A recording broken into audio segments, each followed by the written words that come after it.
because, well, I guess.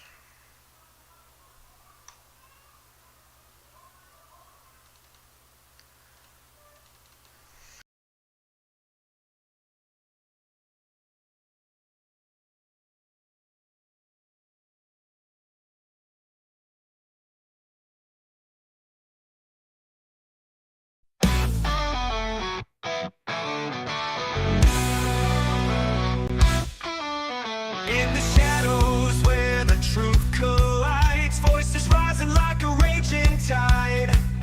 Echoes of a past that we can't escape, tangled in the webs of what they fabricate. Heavy hearts wrapped in plastic dreams, fingers pointing at our silent screams. Gender blurred and lost in the fray. We're just warriors fighting for a brighter day. Say what you need to hear, not what you wanna know. Super Gringo on the airways, let the fire grow. Triggering minds in 68 dawn light. Through your liberal tears, we'll ignite the night. Hear anti-drones marching like puppets on strings. Echo chambers echoing their hollowed out wings.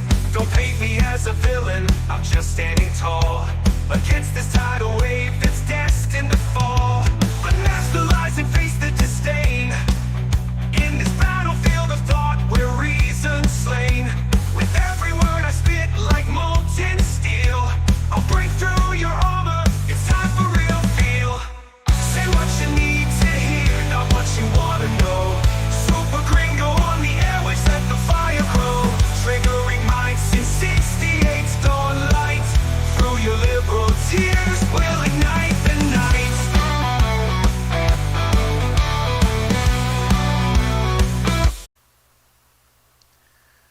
For some, I think it could be the recording.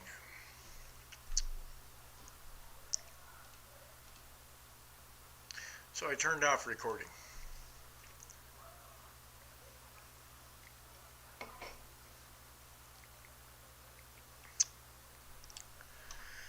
I'm so tired. Let me pick just anything. There we go. I gotta. This one's weird because it's 2 pages. Okay. Viable alternatives to traditional socialism. Bob.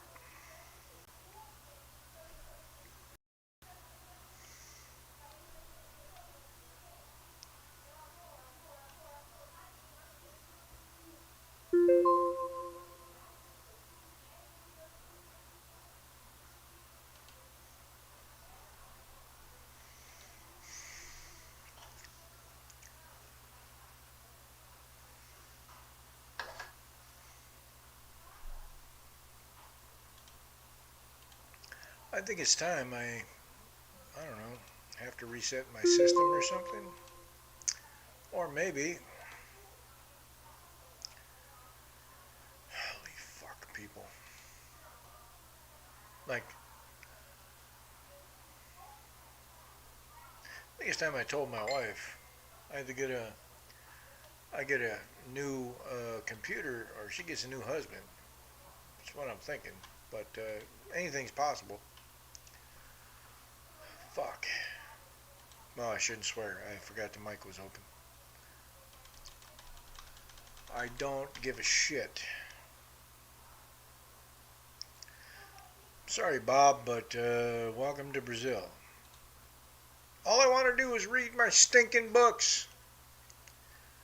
Maybe that's a threat because some of them are about socialism. Maybe that's a problem.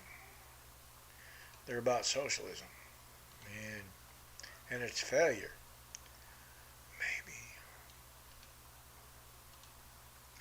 Maybe that's the problem. Hold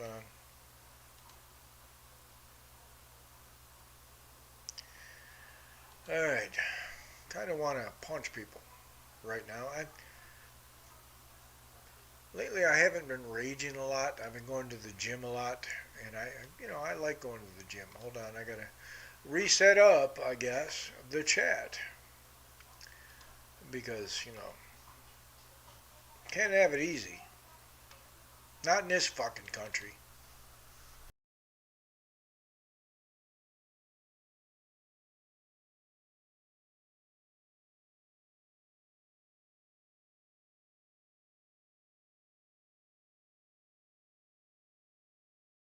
As freedom of speech. There you go. OBS disconnected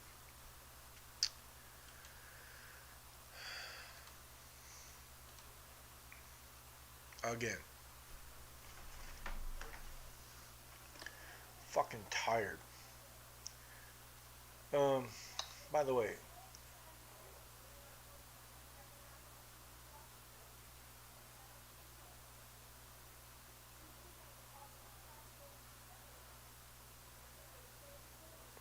you let's see. View channel live.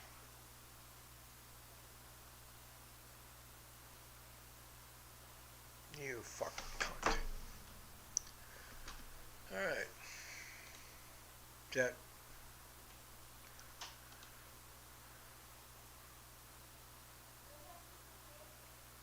cool.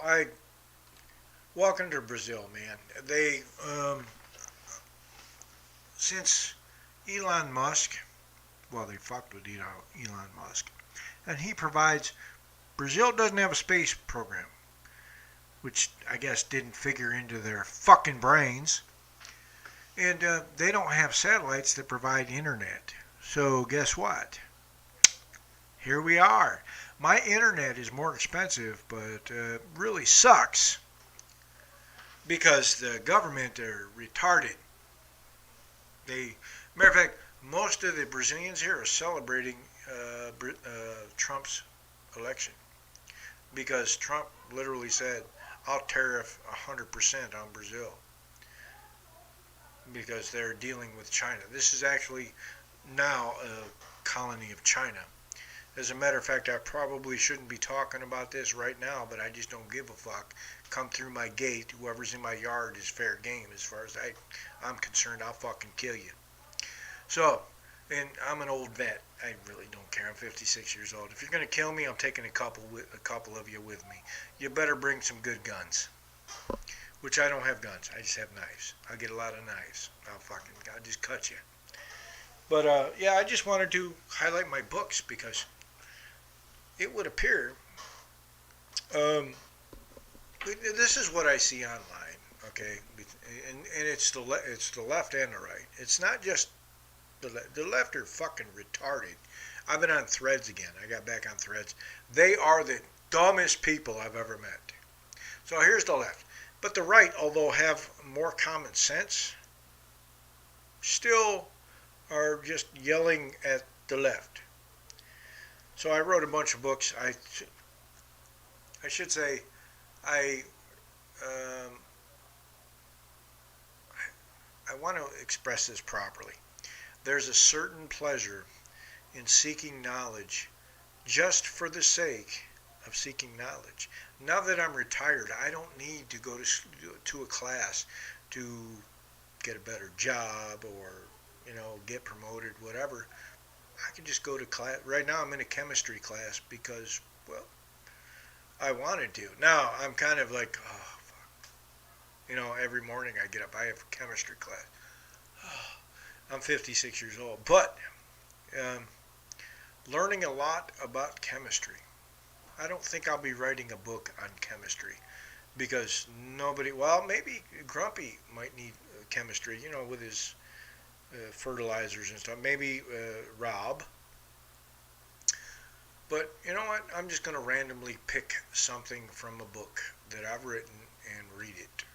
And that was the whole goal tonight, was to talk to people about my books that, I've written. This is from Bloodstained Banner, The Failure of Socialism and Communism. And communism is just end-stage socialism. That's all it is. And I found that communist and dictatorship are synonyms. Every time I've looked for the word communism, I found dictatorship next to it. Every time.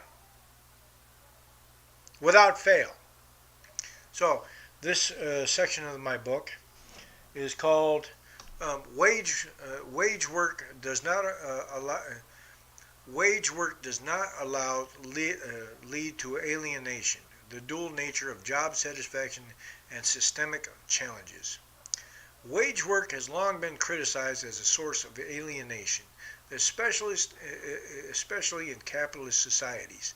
Karl Marx famously proposed the concept of alienation, arguing that workers become alienated from their work, the product of their labor, and ultimately their human potential when engaged in wage labor. However, a growing body of literature and empirical evidence suggests that not only wage work leads to alienation, many people find a deep sense of fulfillment and meaning in their work, especially in sectors that prioritize human connection and care, such as healthcare and education. This essay examines the complex relationship between wage labor, satisfaction, and alienation, arguing that while some workers feel genuinely satisfied, this does not negate the systemic problems inherent in capitalist structures that negatively impact aging populations.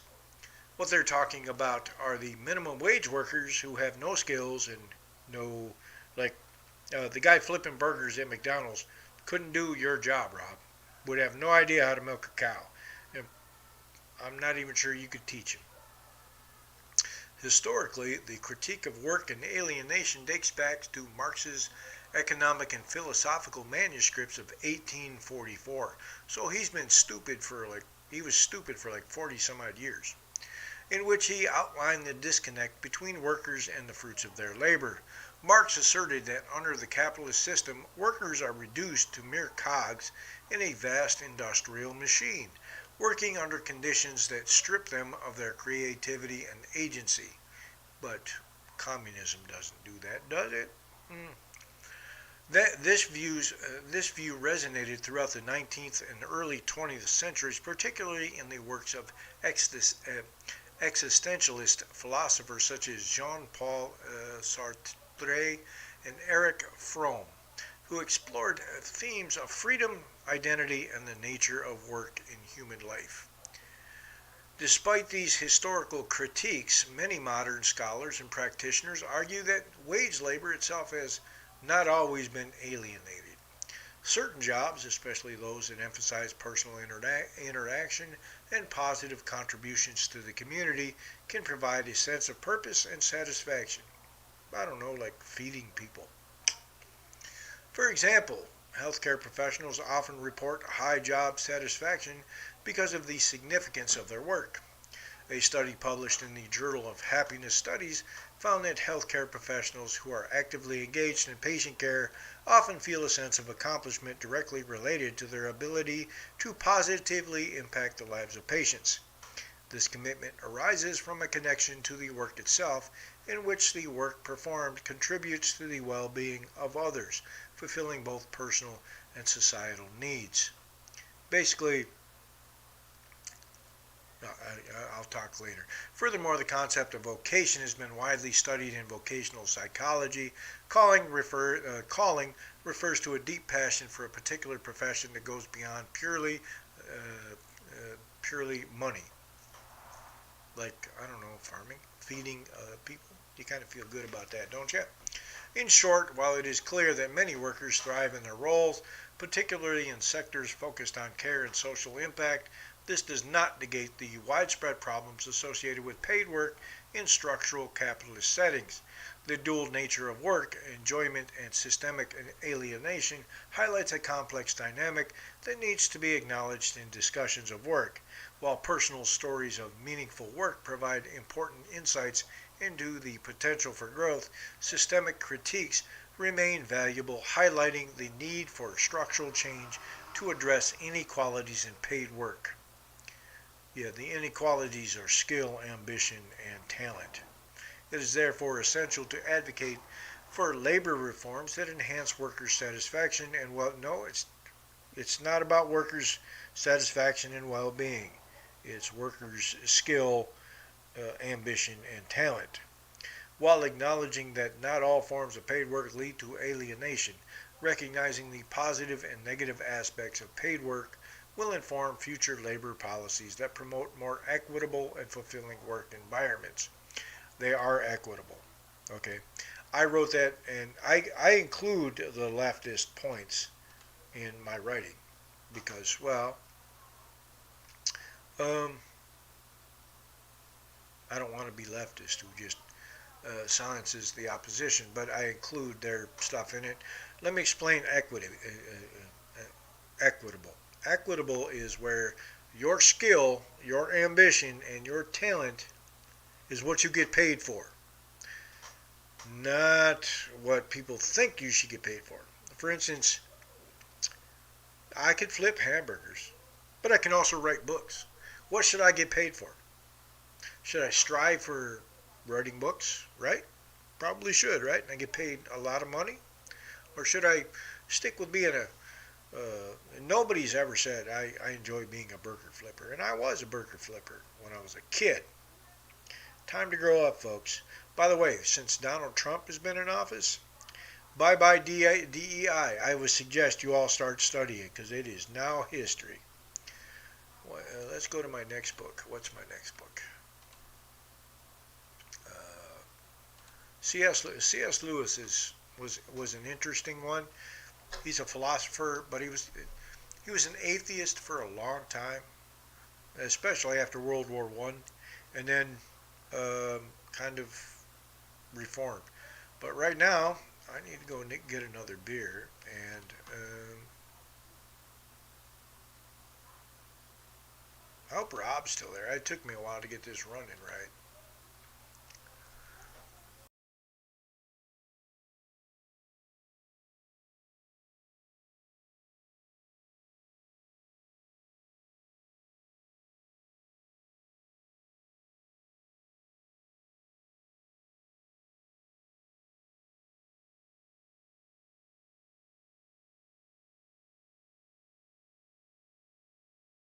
Paper targets won't fight back. Are you prepared for the real thing? You bought a gun, or maybe it was issued to you. You've hit the range and put holes in paper targets. But now what?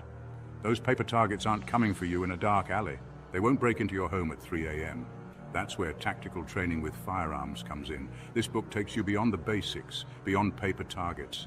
It teaches you how to defend yourself in real-world situations, from safety and negotiation to stealth and speed. You'll learn Cooper's color code system of mental awareness and how to handle multiple attackers, how to shoot in low-light conditions and perform force-on-force simulation training safely. Remember, a firearm is just a tool. In a crisis, you'll fall back on the lowest level of training you've received. Make sure that level is high. This book is just $15. Compare that to the baseline funeral cost of $2,000. Which would you rather pay for? Upgrade your training, upgrade your survivability. Get the book. Stay alive.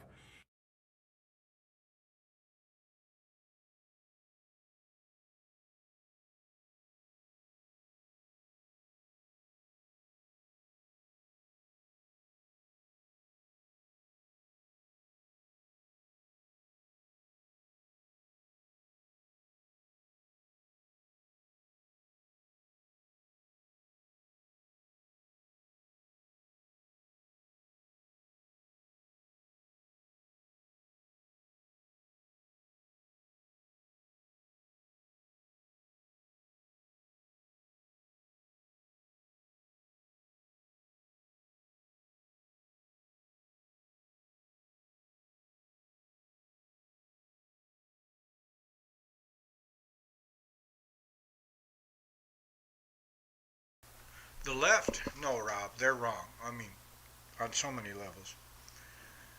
Um, if you can't tell me men can't don't get pregnant, you probably shouldn't be commenting on anything. Of course, I like the fact they're crying now that Pete Hegseth is Secretary of Defense. I should say Lieutenant Colonel Hegseth.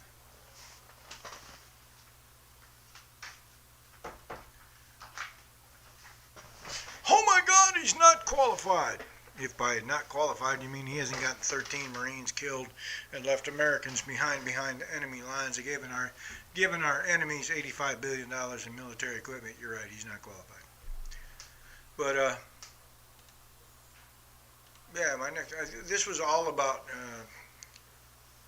my, the books you want to pay close attention to are the Federalist Papers, because that's the one where I started rage writing. Because, oh my God, have we gotten so fucking far away from the Constitution that why you're not shooting motherfuckers, I have no idea. Just don't know. Other than you just don't know. Anyway, I wanted to read something from my book on C.S. Lewis. These are my essays from. I'd love a chapter number, man. Chapters would be. Okay, I'm going to go to page. I'm just going to pick a random page. Page 300. Okay.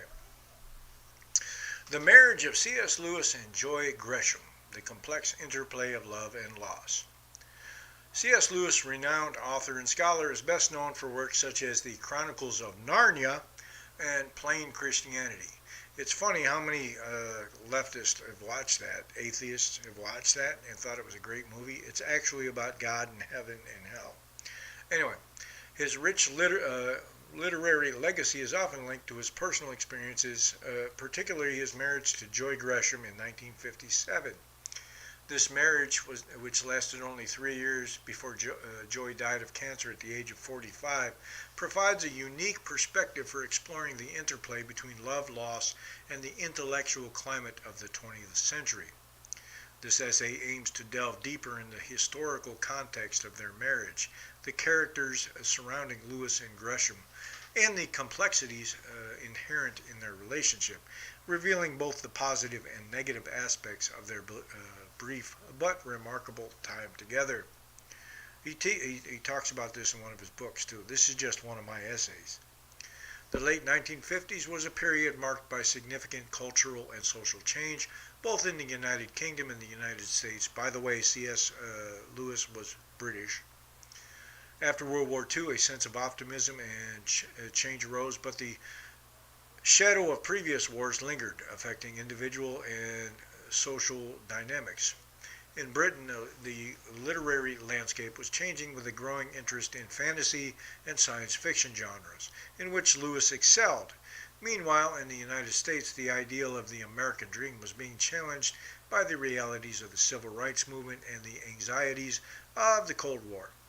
In this context, Lewis's marriage to Joy Gresham, an American writer and poet, highlighted the cultural intersection of two burgeoning literary worlds.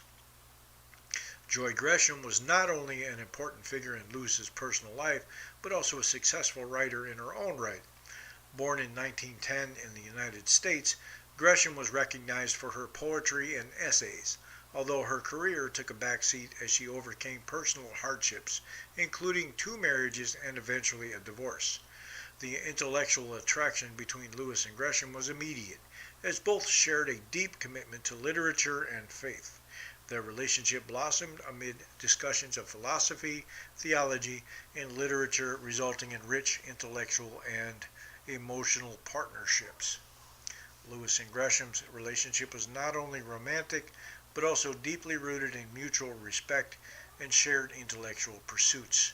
Their marriage, legalized in 1957, was the culmination of a passionate romance that began with Gresham sought Lewis's friendship and guidance while living in England. Their deep bond allowed Lewis to confront his own fears of loneliness and grief, especially since he had lost his mother as a child, among other personal losses. Their relationship was not without its difficulties. Gresham's battle with cancer brought a dark sadness that overshadowed their relationship. Lewis faced the fear of losing his partner, a fear that was outweighed by his own insecurities and the prospect of being thrust into a caretaker role, a role he had never even envisioned for himself. This aspect of the relationship highlights the fragility inherent in love, where joy often comes with the risk of loss. Furthermore, Lewis's shift to a more expressive expression of faith may have been partly due to Gresham's influence. As he navigated the waters of grief and loss, he found a deep sense of spirituality in their shared experiences that would later permeate his writings, works such as A Grief Observed. I was going to mention that book after I got done reading. Written shortly after Joy's death in 1960, reflect her profound impact on his understanding of love, loss, and faith. In this work, Lewis candidly reveals his feelings of despair and confusion, giving the reader insight into his inner turmoil. This honest exploration of grief not only illustrates his deep love for joy, but also demonstrates the difficult interplay between faith and the harsh reality of life. The impact of Joy's illness and death. Joy Gresham's illness was a pivotal turning point, highlighting the realities of life and death.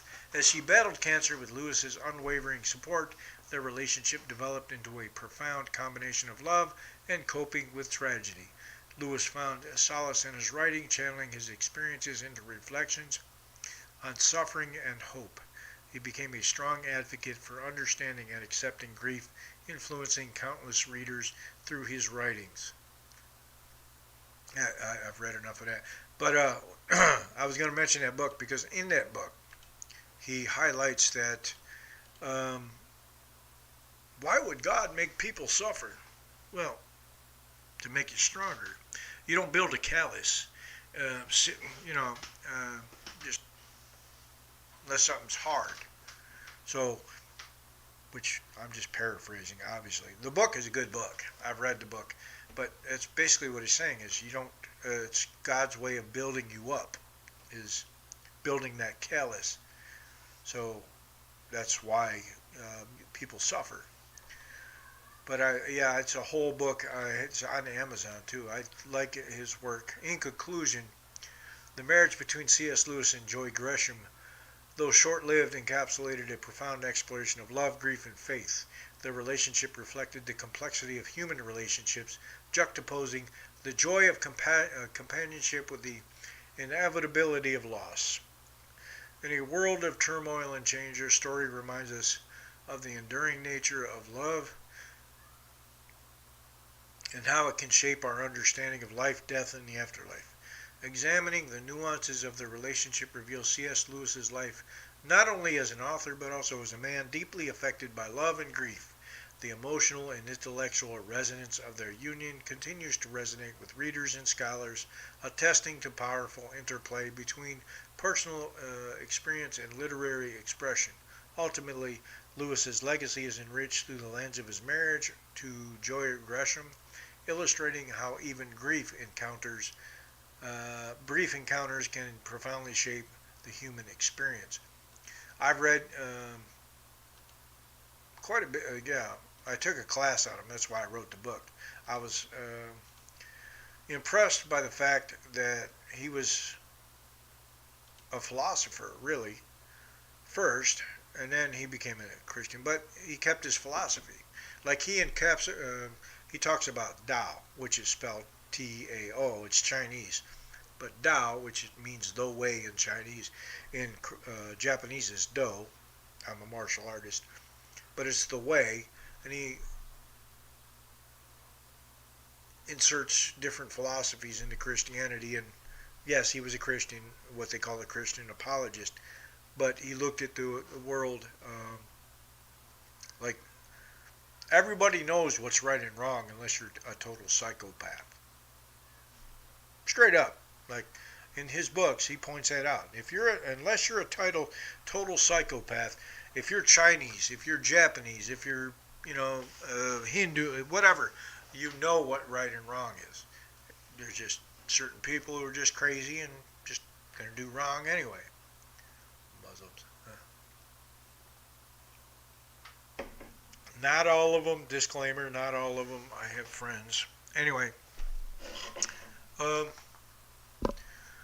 That's my book on C.S. Lewis. And that was an interesting class, like I said, because of his philosophical look at Christianity. And he didn't look at the Bible as like one big book. The Bible are stories, and each story could be different. It could be history, it could be a drama, it could be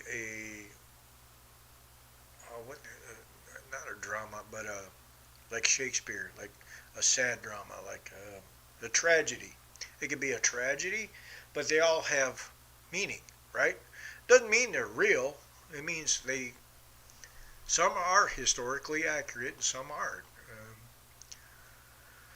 So my next book is Tactical Training with Firearms. I wrote this. This is one of my early books.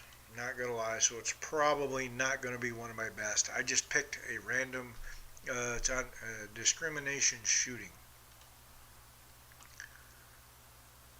Oh yeah, I don't know if Rob's still in here, but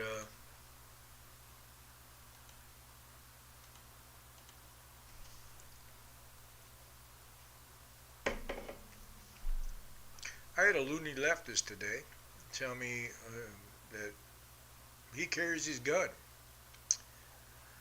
I think it was a threat. Really, not really threatened. This is the internet, folks. Which I keep laughing at the loony left on the internet because I'm fighting Nazis on the internet. Okay. My grandfather did it on the beaches in Normandy. Well, he was in the 1st Infantry Division, so I think he came after. I think it was a replacement, maybe. I don't know. But hey, you like the new glasses? I think I look like Zach from Ghost Adventures, but I hate Ghost Adventures because it's fucking. I was a ghost hunter too, but we weren't fake. We actually tried to gather evidence.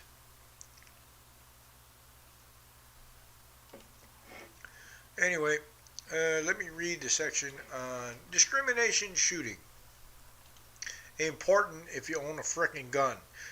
If you can find a place or a way, train. Go to the range. I put in here a way to train at the range.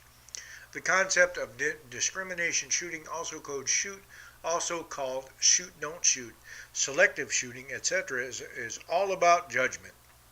In the movies, you've seen discrimination shooting portrayed as small targets where you're supposed to shoot the bad guy but not the civilian. More information on how to teach this can be found in the range section. I have another section for that. Teaching techniques. Today, discrimination shooting is taught with a wide range of techniques. In the classroom, it can be slides quickly put up and numbered. We did that with armor when I was armor. And you simply mark the shoot or don't shoot on a piece of paper. These are usually low-light photos where you're not immediately sure if it's a thug or a family member climbing through your window, or a photo of a thug where you're not sure if he has a gun in his hand or a harmless object.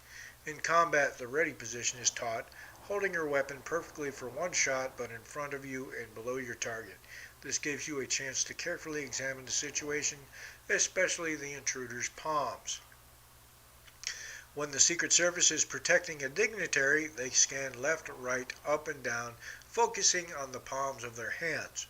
Only the hands can hide a derringer. The combat ready stance that allows instant elevation of the crosshairs to the center of the chest or head if judgment is the threat is real. The other piece of the discrimination puzzle is putting your mental trigger on high alert without shooting a friendly. This begins with conditioning and practicing along the lines of a black/white, yes/no, if/then type of a certain logic. A certain logic means that if a bad guy makes a certain move, you shoot. No matter what. This ultimate logic defeats gray thinking, indecision. Gray thinking kills. You can't be indecisive in a life or death situation. More subtle points about this are in the negotiations section. The practice of discrimination shooting has, then, two purposes: to train the automatic unconscious to shoot with certainty, conditioning that the decision could be to shoot an innocent person or a police officer by accident. This balance is taught with simulations. First, if you're sure it's a thug, sure it's a gun, shoot. The cops say drop the gun, etc. If you're wearing vests and with 10 SWAT members for a thug, in the United States, SWAT is a special police and known as Special Weapons and Tactics. Otherwise, a thug dangling a gun can shoot you before you can get off a shot, because action is always faster than reaction. By the time your brain sees the move and sends a signal to your finger to curl, you're already shot. Even if your mental trigger is set, if he has a knife, he can get to your throat before you can curl with the accuracy. especially if he's wearing a vest, as many more thugs, hit teams, gangs, etc. are today. 21 feet, tooler drill with a knife. So, setting your mental trigger is a high state of readiness tempered by making sure it is not an innocent. Holding a shooting taser, if they're legal in your state, is an alternative in your home. Because if you shoot a neighbor, it's no harm done. Even though he can sue, he's still around and unharmed unless he fell on your pit bull. So that's one of the sections from my gun, which, sorry to say, most of you Americans can't shoot. Sorry, and won't. It takes months of training to prepare a soldier to shoot someone. Months, 9 months, to program them. Yes, we're programmed in basic training. You guys go through what why they what the fuck is that organization now? They don't have it here.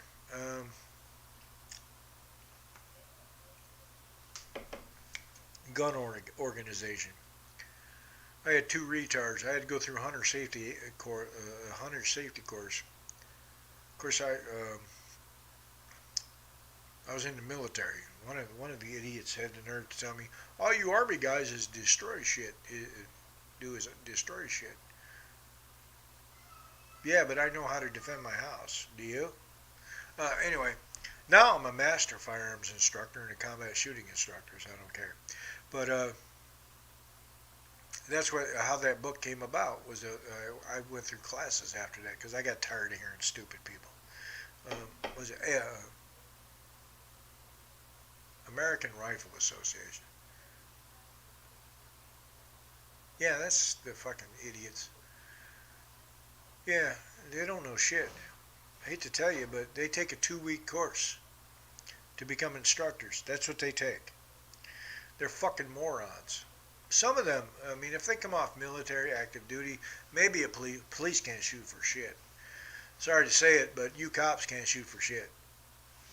Of course, your main job isn't to shoot. That's the problem. They don't train you to do that. They train you to enforce the law. And you can't beat people up. Well, fuck no. Even though they deserve it. And they probably would quit resisting if they took a couple right hooks to the face. And maybe a good forward thrust kick. But they don't teach you to fight. That's why I wrote those books. I got tired of just being lectured by people that don't know shit. I have a gun. Good for you. You ever shot at anyone? Well, no. How the fuck do you know you can't? Killing a person is not a natural act. Contrary to popular belief, because you all watch too many fucking movies, shooting someone is not a natural act. And if you haven't done it, you have no fucking idea if you can. Anyway, I came here to highlight some of my books. So that's why I'm here. This one is The Rise and Fall of the Roman Republic. Yes, Rome was a republic, which is going to lead into the Federalist Papers. Publius, and actually the Anti-Federalists used ancient Roman, they used Brutus. Obviously everybody knows who Brutus is, but most people don't know who Publius is. But I had to find something about Publius. But anyway, the section of this book I want to read is The Political Turmoil Following the Death of King Attalus Philometor. The death of King Attalus, commonly referred to as Philometor, marked a significant turning point in the political landscape of Rome. His last will, which named the Roman people as his heirs, triggered a series of events that exposed deep-seated tensions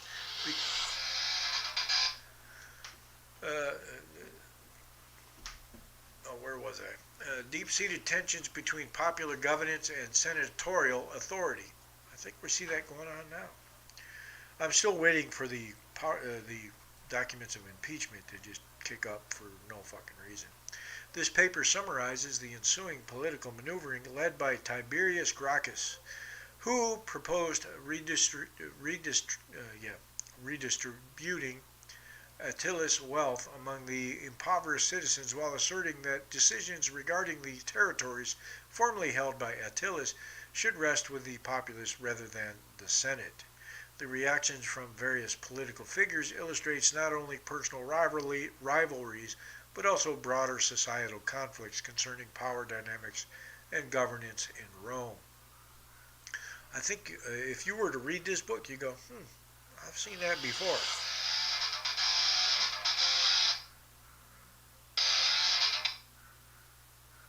You'd definitely, you go, I've seen that before.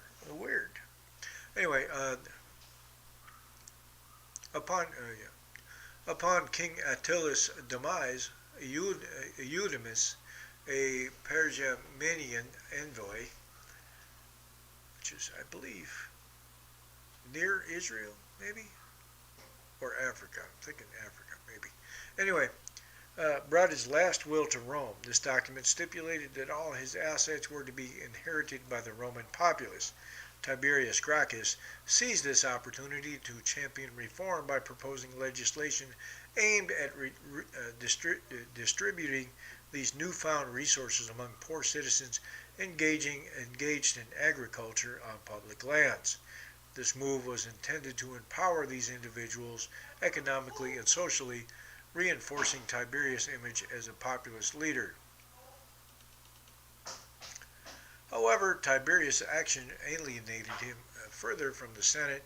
He declared that decisions regarding cities within Attila's former territories should not be within senatorial purview, but instead be directly decided by the people, a radical assertion that undermined traditional senatorial authority. The tension escalated as prominent senators reacted vehemently against Tiberius's proposals. Pompeius accused him of receiving royal gifts from Eudemus, specifically a diadem and a purple robe, which insinuated aspirations toward kingship, a notion antithetical to Roman Republic values.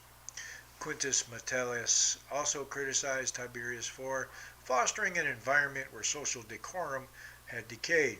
He lamented that while once Romans hid their feasting activities from public view out of respect for moral standards during his father's tenure as censor, now they openly celebrated and followed Tiberius home with torches at night, a symbolic act suggesting their support yet hinting at moral decline. In an attempt to defend himself against accusations levied by Titus Annius, a lesser-known figure known more for rhetorical skill than moral integrity, Tiberius found himself entangled in a debate concerning his legitimacy as a leader capable of deposing sacred magistrates. Annius cleverly challenged him with a question designed to expose hypocrisy in Tiberius's stance on authority and retribution. The unexpected nature of Annius's question visibly rattled Tiberius. It highlighted both his vulnerability in political discourse and perhaps an underlying insecurity about his own methods of governance. The events followed King Attila's Fulminator's death encapsulates significant themes within Roman politics, namely the struggle between populist movements and established senatorial power struggles. Tiberius Gracchus's initiatives were emblematic of attempts to redistribute wealth and empower marginalized citizens, while simultaneously provoking backlash from entrenched elitist interests within the state. The interactions between key figures such as Pompeius, Metellus, and Annius further illustrate how personal rivalries intertwined with larger socio-political issues at play during this tumultuous period in Roman history. Ultimately, this period serves as an important reflection on how shifts in power dynamics can reveal deeper ideological divisions within society, a theme that resonates through subsequent historical developments in Rome and beyond. Got news for you. You can redistribute all the wealth you want. And it was actually shown true in Rome with Caesar and so on. The same people that you give that wealth to are going to be broke again and doing the same thing they were doing before, because whether people know this or not, you're in an animal kingdom of your own. Humans have this is an animal kingdom. You have your predators, you have your prey, you have your, just, I don't know what they are, to be honest, but you have your prey and predators. To be honest, I said this, I think, on Threads. If you want to see a truly um, oppressed people, it's intelligent people. And they're outnumbered at least 100 to 1, based on what I've seen on social media. And they're actually censored to not hurt the feelings of the dumber population. So there's where your true oppressed DEI should start. The smart people. Most of them just stay away from the stupid people. So that was this is one of my karate books. This is my black belt book. Holy shit. Let me go down here. I'll just read a technique maybe or something. I don't know. I'm randomly picking stuff. I'm not like looking. Oh, second degree black belt self-defense technique 6. Defending against an overhead knife swing. Which is not set up that way, but it's just a way to teach movements. I train Monday, Wednesdays, and Fridays down at the gym. And I'm the only dumbass there in a white gi and a black belt. And people still walk in front of me. I don't get it, but second degree black belt self-defense technique 6, defending against an overhand knife swing. In a self-defense scenario, every second counts. Knowing how to respond effectively can make all the difference. Maybe it's a little bigger. This technique focuses on defending against an overhand knife attack. Let's break it down step by step. Starting position, left neutral bow stance. Beginner left neutral bow, your body's aligned, ready for action. Stay alert, your focus is crucial. Soft eye, use your soft eye. Step and slide left. As the attacker swings the knife overhead, quickly step and slide to your left. This movement creates distance and angles you away from the blade. Execute a right outside block with precision. Your forearm deflects the knife, redirecting its path away from you. This is your first line of defense. The attacker's momentarily off balance, drive your knife edge into their groin. That means you have a knife too. This strike targets a vulnerable area, causing immediate pain and distraction. I would think so with a knife, yeah. Follow up swiftly with a left knife edge strike to the throat. Aim for speed and accuracy. This move can incapacitate your opponent momentarily. If you do it right, and in the right spot, you can actually crush a larynx. They may not die, but they're going to be talking a lot, and they're probably going to go into shock. Next, deliver a palm heel strike directly to the pommel of the knife. This action can disarm or destabilize your assailant further. The knife is in his stomach. What you're doing is trying to put it into his spine. Without hesitation, return to deliver another knife edge strike to the throat. Consistency is key, maintaining control over the situation. Step through with the right foot. Step through with your right foot into a neutral bow stance behind the attacker's leg. This position gives you leverage and control over your movement. Execute a left palm heel strike at their... That's got to be another technique. Yeah, because you've already done the... Anyway, that's how you use a knife to kill someone. If they pull a knife on you. Weird. Yeah. I hold a I'm a Yandan. which in English means 4th degree black belt. 5th degree is a master, which I don't ever expect to make, but I don't care. I've written books on it. Let me see, what's the next book? That was the whole point.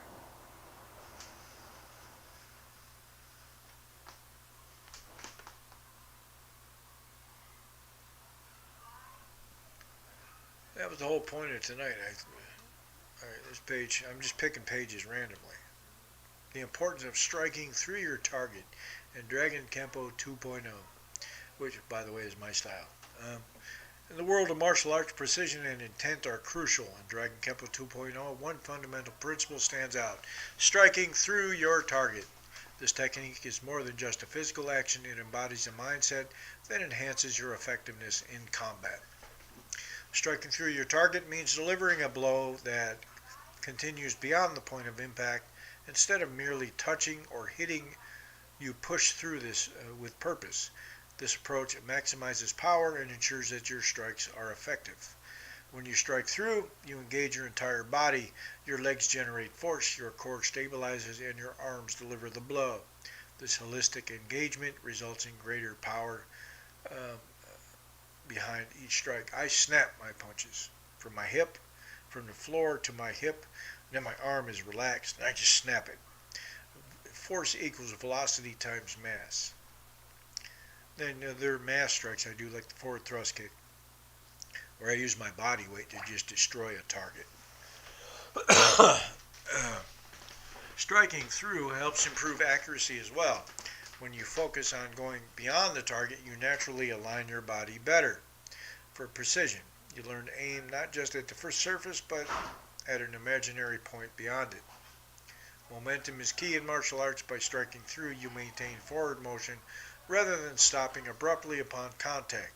This continuous momentum can set up follow-up techniques or defensive maneuvers seamlessly. Practicing this technique builds confidence in your abilities. Knowing that you can deliver powerful strikes encourages a more assertive mindset during sparring or self-defense situations. Striking through also has psychological benefits. It sends a clear message to opponents about your determination and skill level. A strong strike can intimidate and disrupt their rhythm, giving you an advantage. In Dragon Kempo 2.0, striking through your target is essential for developing power, accuracy, and momentum, confidence, and psychological edge over opponents.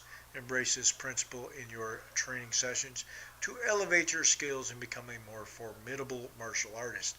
Remember, every strike is an opportunity to grow stronger, so always strive to strike through. So that's another one of my books. That one took 35 years of training to, so I could write it. Well, actually, it's 4 books. I have 4 books. There's The Way, there's Colored Belts, Brown Belts, and Black Belts. I think I read from Black Belt already. But, yeah, I think people need to read more. I think that's their problem. I have books on World War II. I have books on the Federalist Papers. I have books. I'm picking random pages, guys. If you want to hear something, give me a chapter number. Oh, yellow belt. These are colored belts. Okay.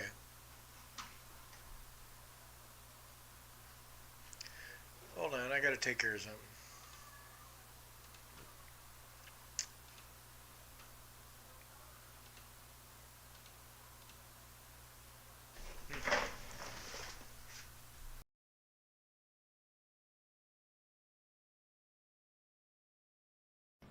Ladies and gentlemen, esteemed guests, today we gather to celebrate a remarkable journey, one that traverses the expansive landscapes of our minds and hearts through the transformative power of literature. In particular, I want to shine a light on a collection of works known as Super Gringo books. These are not just mere texts. They are gateways to understanding diverse cultures, philosophies, and experiences. Imagine for a moment standing at the crossroads of doubt and faith. Picture the countless individuals who have wandered this path before us, questioning their beliefs, seeking answers in an often chaotic world.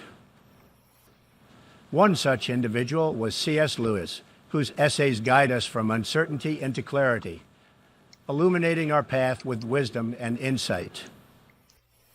Lewis once said, "You can make anything by writing." This profound statement encapsulates the essence of what literature offers us, the ability to shape our reality through words. As we delve into the pages of these books, from Warrior's Path, exploring modern karate, to the Blood-Stained Banner, which scrutinizes historical ideologies, we find ourselves not merely readers, but participants in a grand dialogue. Each title serves as a bridge connecting us to different eras and perspectives. They challenge us to reflect on our own beliefs while urging us to engage with others and narratives. Consider for a moment the rise and fall of the Roman Republic. This work does more than recount history, it holds up a mirror to our contemporary society. It asks us, what lessons can we glean from those who came before? Are we destined to repeat their mistakes, or will we rise above them? The exploration of such themes is critical now more than ever as we navigate our complex modern landscape. Moreover, let's not overlook the practical knowledge embedded within works like tactical training with firearms. This is literature serving both as teacher and mentor. Yet, it is essential for each one of us to ask, how do we engage with these texts? Are we passive consumers or active participants in this literary conversation?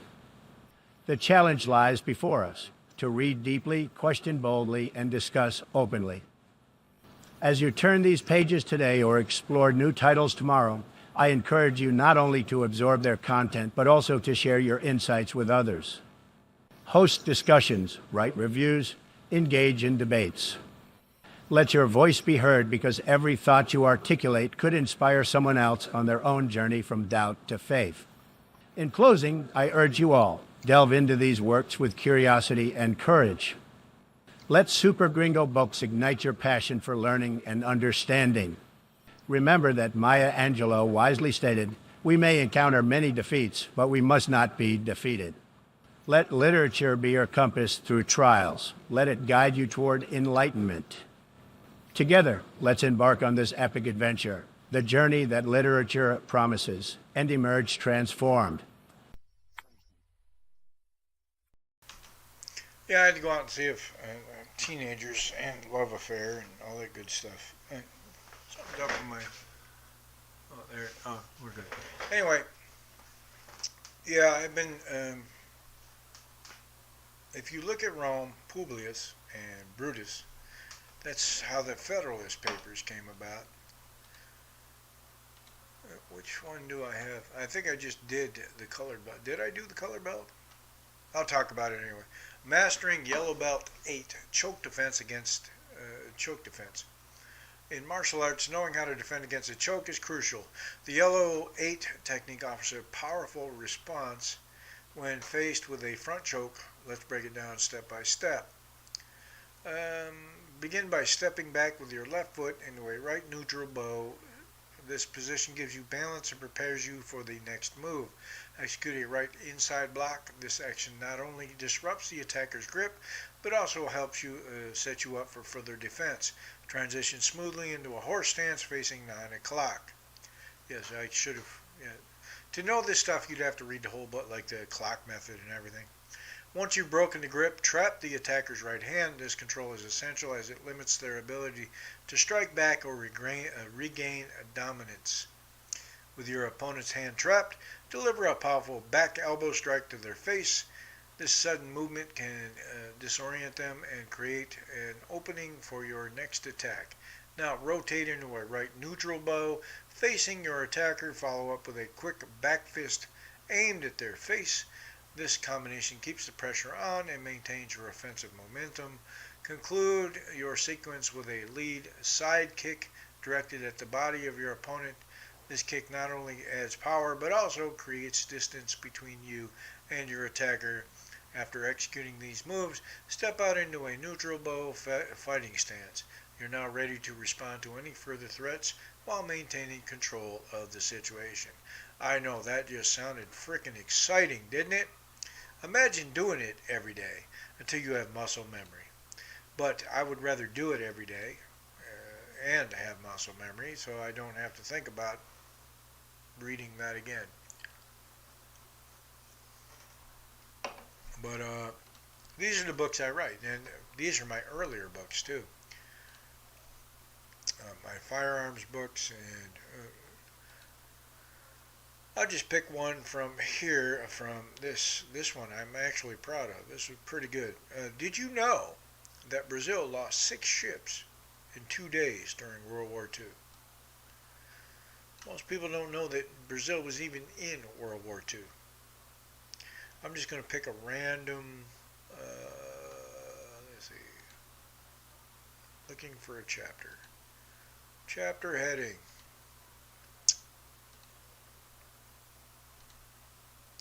The foundation of Allied coordination.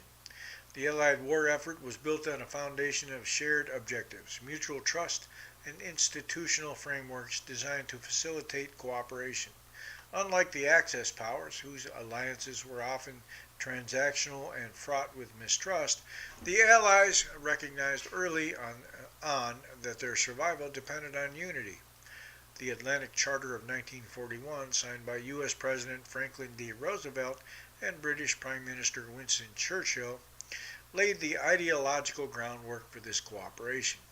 It articulated a vision of a post-war world based on self-determination, economic cooperation, and collective security, principles that resonated deeply with the democratic ethos of the Western Allies. The creation of formal institutions further solidified this cooperation. The Combined Chiefs of Staff, established in 1942, became the central mechanism for coordinating military strategy between the United States and the United Kingdom. This body, which included representatives from both nations, met regularly to resolve disputes, allocate resources, and plan joint operations. The CCS was a testament to the Allies' willingness to subordinate national pride to the greatest cause of victory. Similarly, the Lend-Lease Act of 1941 exemplified the economic dimensions of Allied coordination as the United States provided critical supplies to Britain, the Soviet Union, and other allies without immediate repayment, fostering goodwill and interdependence. Did you people know that Lenin would have failed, or probably would have been murdered, but the U.S. and Britain sent him aid while 25 million people starved to death in the first year of communism? Yeah, aren't we retarded? Democratic governance and the culture of cooperation. The democratic nature of the Western Allies played a pivotal role in fostering trust and cooperation. Democratic governments, by their very nature, are accustomed to negotiation, compromise, and transparency. They used to be. Qualities that proved indispensable in wartime. The open exchange of ideas and the ability to hold leaders accountable created a culture of trust that extended beyond national borders. For instance, the close personal relationship between Roosevelt and Churchill, though occasionally strained by differing priorities, was underpinned by a shared commitment to democratic values and a mutual respect for each other's political systems. But America is not a democracy. It's a republic. The Soviet Union, though not a democracy, was integrated into the Allied framework through pragmatic necessity. The Grand Alliance, as it came to be known, was an uneasy marriage of convenience between the capitalist West and the communist East. Despite ideological differences, the Allies managed to maintain a degree of cooperation through high-level diplomacy, such as the Tehran, Yalta, and Potsdam conferences. These summits, though often contentious, demonstrated the Allies' ability to prioritize the defeat of the Axis over their internal divisions. Now, knowing what we know now, Russia is the only country that was allies with every country in World War II. Every country. What was it? They were allied with Germany, Nazi Germany, and then Nazi Germany invaded, and then they wanted to be friends with, and they were allied with, they were sending supplies to Japan.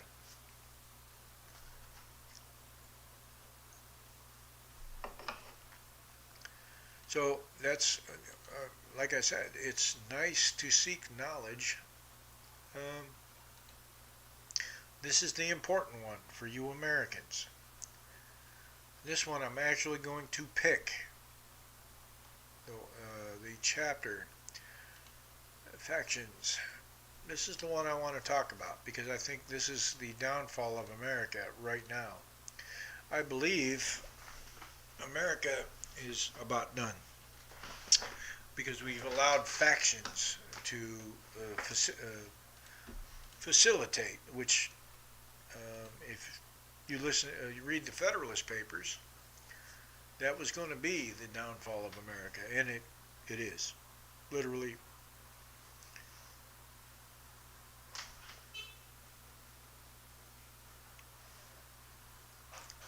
So I'm going to read this section. I'm not going to read the whole chapter because but I'll read Exploring Factions in Federalist 10.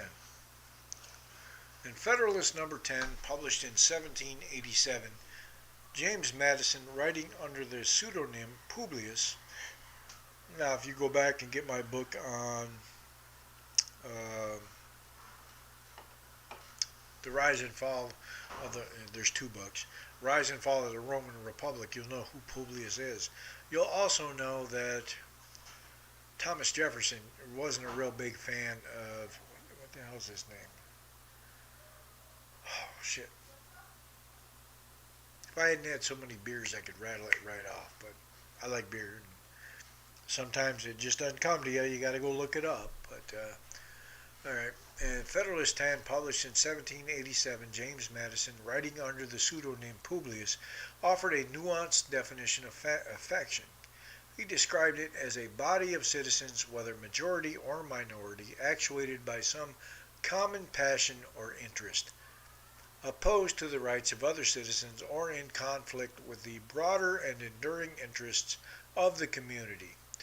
This essay aims to explore the historical context of Madison's thoughts on factions, the key figures involved in the early American Republic who influenced his thinking, and the positive and negative implications of factionalism as outlined in Federalist 10. The framers of the United States Constitution were keenly aware of the potential for factionalism to disrupt the nascent republic. The Madisonian era was marked by a growing recognition of the complex interplay between individual interest and collective governance. Influenced by thinkers such as John Locke and Montesquieu, Madison addressed the challenge of balancing liberty and order.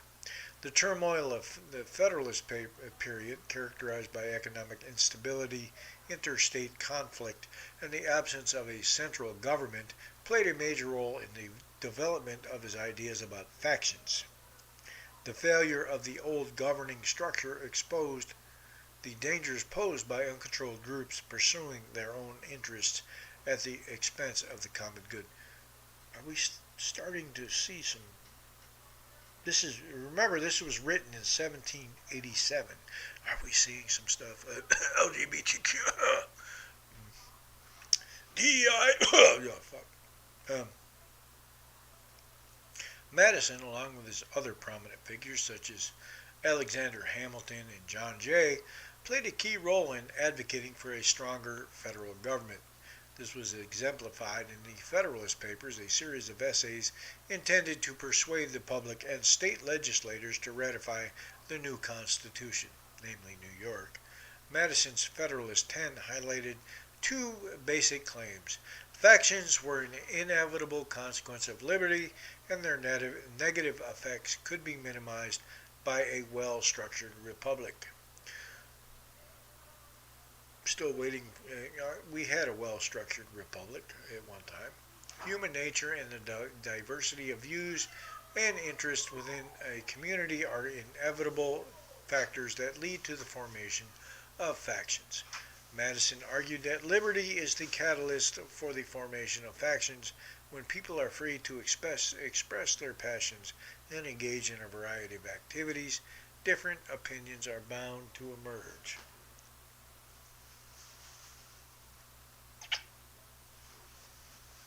This is not necessarily a negative.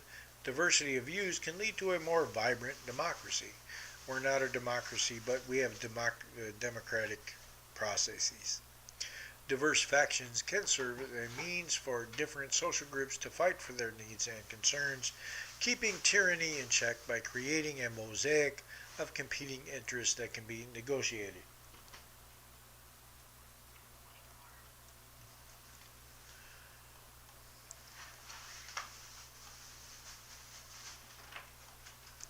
However, my wife is just happy she finally got a T-shirt, and it's a uniform.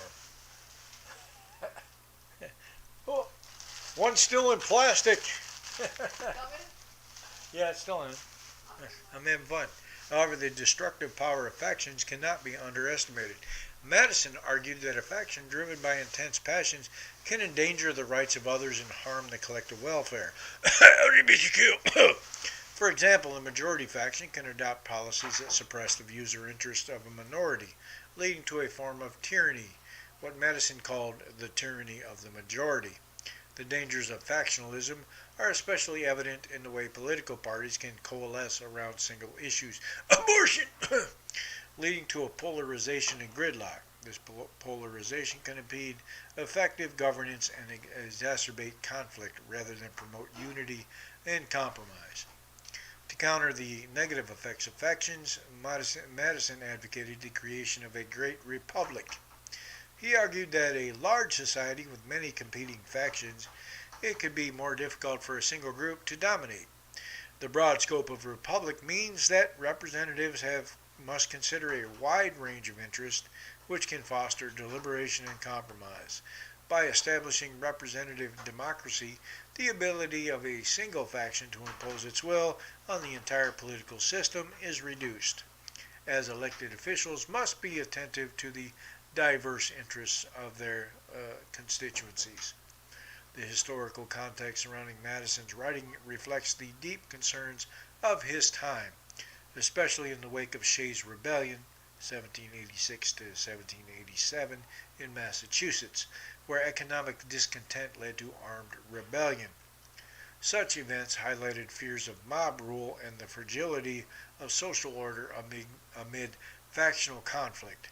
Madison's arguments in Federalist 10 address these fears by arguing for a system that could harness the energies of factions while preventing their more harmful excesses. Despite its historical importance, the definition of faction in Federalist 10 remains the subject of criticism in contemporary discourse. Modern political scientists often consider the effects of factionalism in the context of party polarization, the role of interest groups, and the influence of money in politics. Critics argue that the nature of the two-party system, however entrenched, has led to fragmentation of interests, marginalizing moderate voices, and creating an environment in which compromise is less possible. This is emblematic of the negative consequences Madison warned about. Factions can lead to governance that serves the narrow interest of few than the community as a whole. In sum, Madison's exploration of factions in Federalist 10 demonstrates the complex balance between liberty and order in governing a diverse society. While factions are an inevitable aspect of human nature and can serve a beneficial role in representing diverse interests, they can also threaten minority rights and the common good. The historical context of Madison's arguments highlights the issue of his time but remains relevant in contemporary discussion of polarization and political representation. Fostering an understanding of how to navigate the complexities of factionalism is essential to the continued effort to maintain a strong and fair democracy. What we basically have here today, I guess it's still running. Anyway, we have factions, and they run the government. It's called DEI. It's called the Alphabet Mafia. They run the government, and well, they don't now, and they're freaking the fuck out.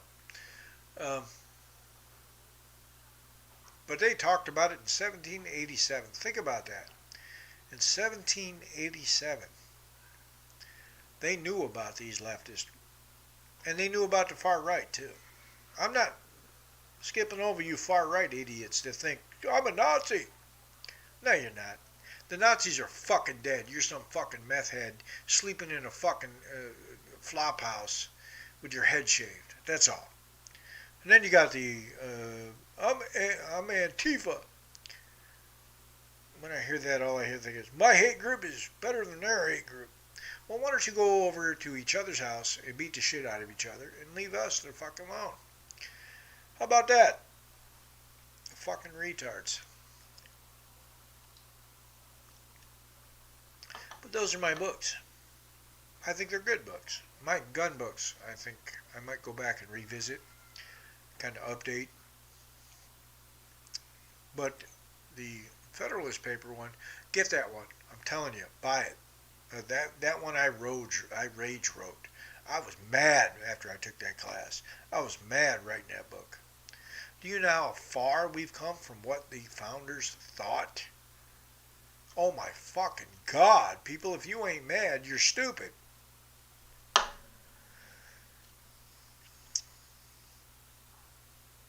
might actually read another passage from that. There's references in it too, because I fucking reference my shit. Because I got tired of the loony left going, source! Now, they don't go source, they go, I don't trust your source. I don't give a fuck. I have one. Actually, I have many. Like the bishop. I've been hammering that bishop all day, and I've been quoting the Bible about following the law. Jesus said, follow the fucking law.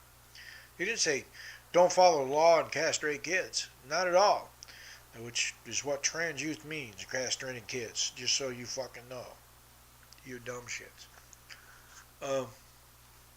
Yeah, you notice I'm not wearing my super Gringo hat. I'm just wearing my Gringo hat, my tactical hat. Those are my books. They're good books, I think. But I would like people's opinions. Are they good? Do they need more detail? Do they need less detail? Do they need, I mean, did you not understand what I was talking about? That's the stuff I need to know. You know what I mean? I couldn't record this episode because for some reason, I don't know why.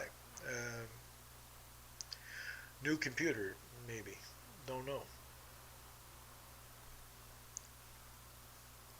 But I think I'm going to wrap this up. I think it's almost now. Hour and a half. Nobody's here. Nobody cares. I don't either, actually. I just want to drink beer and do a live stream. So, the wife, Mio Negra, Medium Negra.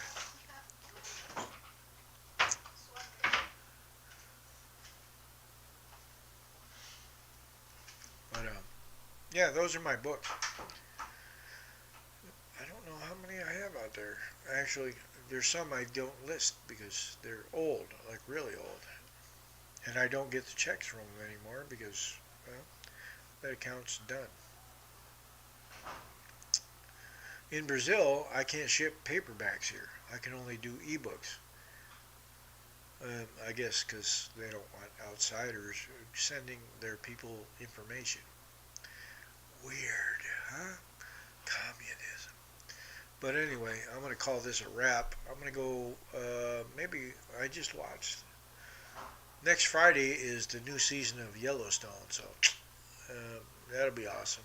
But I'm going to try and figure out a way to do this so I can put it up on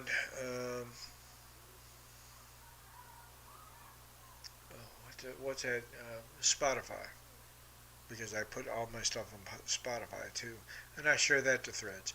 But I'm on Threads now too. You got to come over. That's like the loony left. You just go there to suck each other off. I swear to God, it's like a loony leftist gangbang.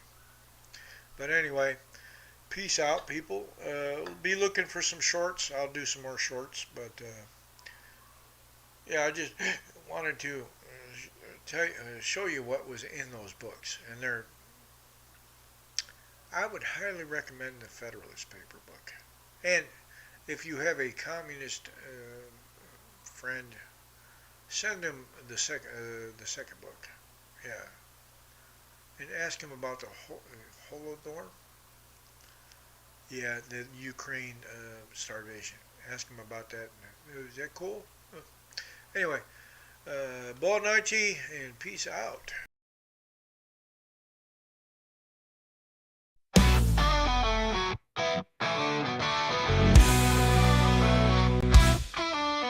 In the shadows where the truth collides, voices rising like a raging tide.